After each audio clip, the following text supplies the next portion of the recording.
Herzlich willkommen zu einem neuen Vorlesungsversuch hier im Fach Thermodynamik. Heute wollen wir uns ein Kompressionsfeuerzeug ansehen, also schauen, wie wir nur durch das Zusammendrücken von Luft Feuer entfachen können.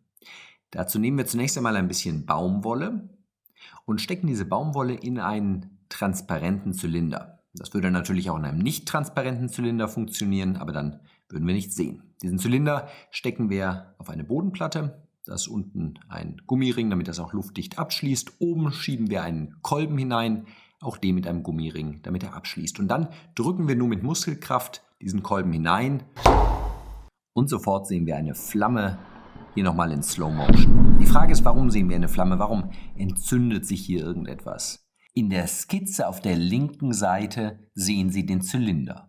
Wenn der Kolben erst ein kleines bisschen oben eingeführt ist, dann ist der mit Luft gefüllte Raum etwa 150 mm hoch.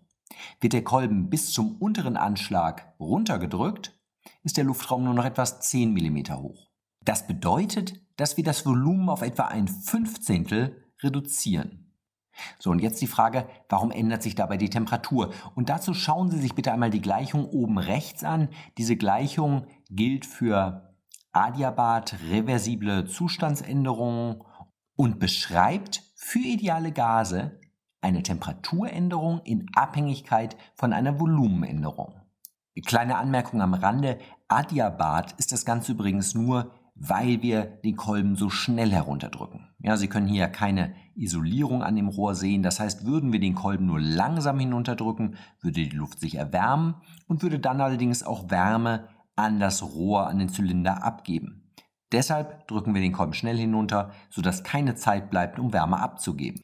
So, und wenn wir nun die geschätzte Starttemperatur von etwa 20 Grad Celsius, also 293 Kelvin, sowie das gegebene Volumenverhältnis von 15 in diese Gleichung einsetzen, bekommen wir eine Endtemperatur von 866 Kelvin, also 593 Grad Celsius, also eine Temperatur, die deutlich über der Zündtemperatur von Baumwolle liegt.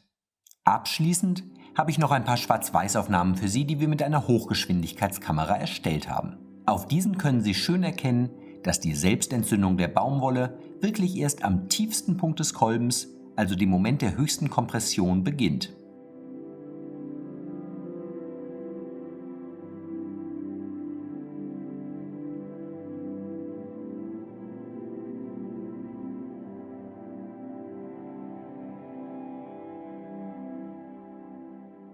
Wenn Sie diesen Versuch interessant fanden, würden wir uns freuen, wenn Sie ihn im Forum auf StudIP mit uns und mit Ihren Kommilitonen diskutieren würden.